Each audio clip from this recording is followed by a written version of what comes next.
Mouthpiece. All right, gentlemen, you received the instructions in the dressing room. Know what I expect. Good, clean fight. Ya recibieron lecciones que una pelea limpia. Golpe legales, legal punches, here for you. Legal punches, here for you. Touch gloves, go to both of you. Una set los dos. Young prospects, well, Bruce Carrington is a contender who turns 28 in just 19 days after this fight, Tim, and that's a rarity in the sport today. He didn't get his professional start until later on in life, but he's been in the game and been interviewed and has shown his charisma since he was an 8-year-old out in Brownsville. Yeah, well, he wanted his body and his mind to catch up. I mean, the skill-wise, mind-wise, he felt like he was ready, but physically he wasn't ready. So he wanted to allow that to catch up, to have his man bones, like we say, and, you know, come in around 25 years old or so. But I think he wants to get off. Like, he told us he wanted to take his time right at first, but I feel he's outgrowing his weight class. That's what I feel, and that's the reason why I feel that he's trying to rush. And I mean, not only, you know, he's rated #1. However, it's like he wants to get that title shot, get that win at 126 pounds, win the title there, to move up to 130 pounds. Yeah, he's been waiting for a while now as a top-rated contender, worked his way up, and tonight he's facing an opponent who has been off for 14 months. And for right now, he can't get away from that jab, Tim, because the quickness of Shushu Carrington's Cobra-like jab is evident early on. Oh, and that right hand is evident too. And before that right hand landed, I was going to say, Shushu kind of shooting that jab out lazy from a little bit too close. I know he's trying to have some sort of control and keep something in Vivas' face. However, I was like, man, the right hand is available for Vivas. If he sees it, he should just let it go. Again, there it is again. A little bit too close shooting that jab. I know he's trying to control range at that moment. However, if Vivas can see it, that overhand right is available for him. You can't get careless at this stage of your career, Tim. When you're so close to getting to a world title shot, you can't believe that you're already there, because you still have a tough opponent in front of you, and Vivas has been in against some very good, solid, undefeated fighters before. And I'm going to tell you right now why Shushu got to be careful, especially early on. Look at his body. He's dry. It's like, did you warm up? Did you warm up inside the dressing room? His body is dry right now. You don't need to be getting hit with no clean shots. Nice right uppercut there from Shushu Carrington. But you're right. I mean, we saw him warm up with K, so we know that he did warm up. Was it enough? Because you see him at the weigh-ins, and he's got that grease on him, all, you know, oiled up. But that's the baby oil all over his body, man. Yeah, but look, tonight he doesn't have it on him. Doesn't look like he's warmed up a whole hell of a lot. I think he's taking this round and warm to do so. Oh, nice right uppercut again. However, again, it's dangerous. You don't want to get caught cold early. Be defensively responsible, especially if you know you didn't get a good warm-up inside that locker room. Especially for a guy who's got one round fought since April 2023, and that was his last fight in February of last year against Jonathan Chanona, a first-round knockout after losing to Joel Gonzalez. So it was a get-well fight. Says, I've been in the gym, but it's not the same as fight speed. Kept his phone. All right, let's listen into K. Karoma, a man who's going to, you're going to hear his name a lot this evening.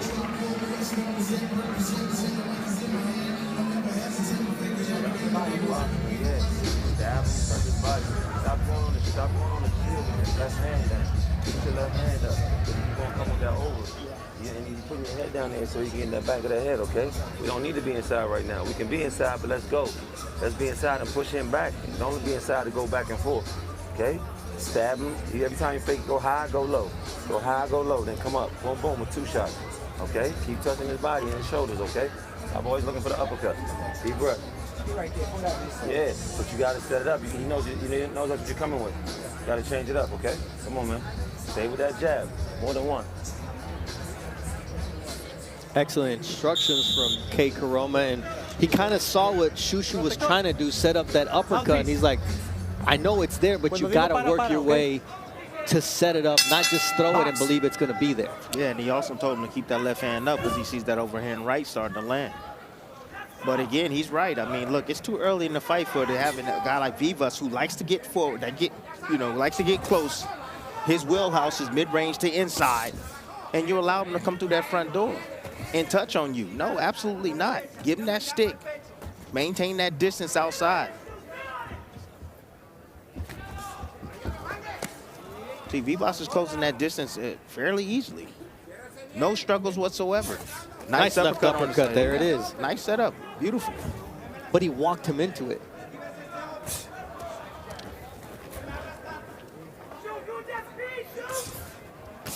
Nice right hand there from Vivas as Carrington comes back with a shot of his own. There it is again. 3 times for Vivas, and that's going to give him confidence. As he lands 2 times more with that same right. Look, Vivas don't get acclimated around round 4. Right now, he's just starting to get comfortable. He's been out of the ring for some time. You know what? It's actually, I think it's beneficial for Vivas to get a rest, because in every fight Vivas is in, he's always in a war. So having taken the time off, letting his body heal up, letting his brain heal up, this could be a good thing for him tonight. You know, we talked about the fact that he's got 3 losses on his record. All of them have been decision losses against Ruben Villa, where he was dropped early on in the fight. Then Eduardo Baez, former world title challenger. Joey Gonzalez, another world title challenger. So Vivas can be outworked and out-hustled. Now let's see if Carrington wants to do this over 10 rounds. And you see the overhand right landing for Vivas once again. The answer, a double right. Overhand right and an uppercut, and down goes Vivas here in the 2nd round. 4, 5, 6, ¿está bien? 7, 8, camina para mí, manos para arriba, ¿estás vivo? Vamos, cuídase, box. A minute and 5 seconds left here in the 2nd round, and Shushu feeling that there's an opening for that right uppercut. Vivas coming right in unprotected, and that's not what you want to do against a sharpshooter like Shushu Carrington. Ooh, what a snapping right hand, a right uppercut from Shushu, and he's looking to finish this fight. 2 decision wins. He doesn't want to make it 3. The legs are wobbly, and Shushu is on top of Vivas here in the 2nd round. Oh, another snapping right hand. Vivas' legs are not under him. Oh my goodness. This is punishing shots from Shushu Carrington, and it's a matter of time of how much Raul Caiz Jr. is going to allow Carrington to tee off on Jose Enrique Vivas. It's about to be nasty. I'm letting y'all know, get ready. Get your record button out. This is going to be nasty. This. Or did he let him survive?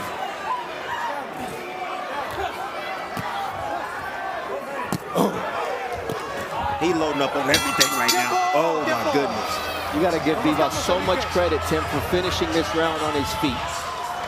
I would have rather them take the knee, or I would have rather them take a knee, to be honest with you, instead of taking all that punishment. Get a little breather, recover that way, tie up. You're opening up way too much. I need you to move your waist, tie him up. When you're inside, you got to tie him up. All right, Tim, let's take a look at that knockdown. It could have been stopped after that, but this is how it went down. I told you, I love this James Toney inside, man. Nice rolling. You see his angle in his body, rolling underneath that shot right there, and then punches in between. Beautiful shot. Vivas is just squared up right there. Had him trapped along the ropes. He thought he had his man. He's swinging wild right there. And look at those short shots on the inside, right down the middle. You have your opposition coming out wide. Come right down the middle. Great timing right there from Shushu Carrington. And you know what, Tim? Those weren't even the hardest shots of the round. No. Timing. You catch them at the right time. I mean, the punishment that Carrington doled out after Vivas got up was impressive. But there, that left hook once again. And even though Vivas his hands are there, Carrington punches right through it. And he finds an opening there for the right. Right now is target practice. Vivas too slow. You can tell. Still dazed from that last round. All those punches he took in that last round, man, it's just a matter of time right now before Shushu land a perfect shot to end this fight. Look, I don't like the legs of Vivas. They're not stable. They're very unstable. And there's nothing behind his shots right now because the legs are gone. Legs are gone. Look, what a lead right from Shushu Carrington. And now he's just going to let Vivas walk right into something. And there it is. That's a good stoppage from Raul Caiz Jr. He wasn't throwing punches, and the referee steps in at just the right time.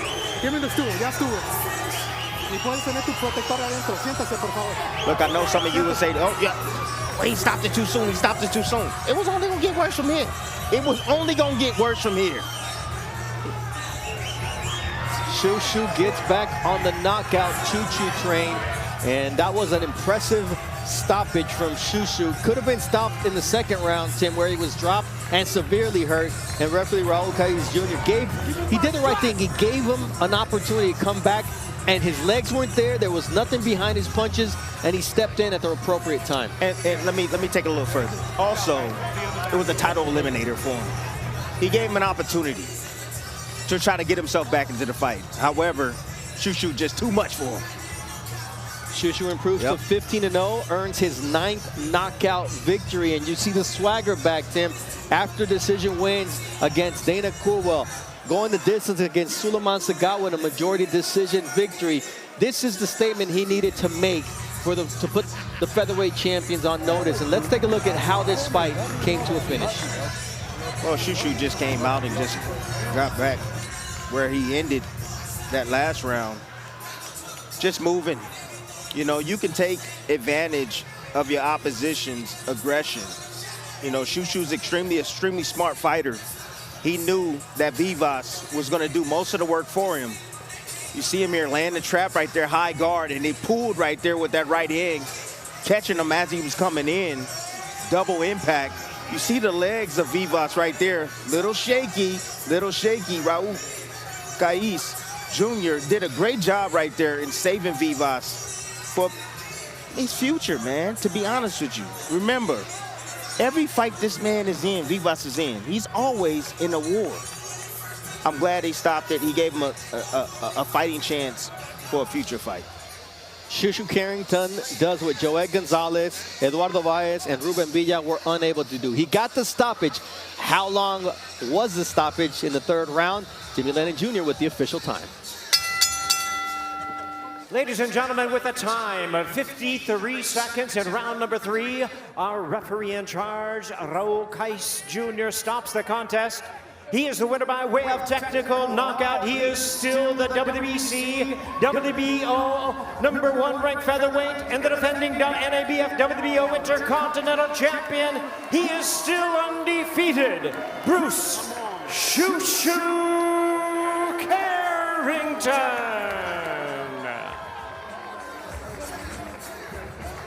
I'll bring them to you. Congratulations.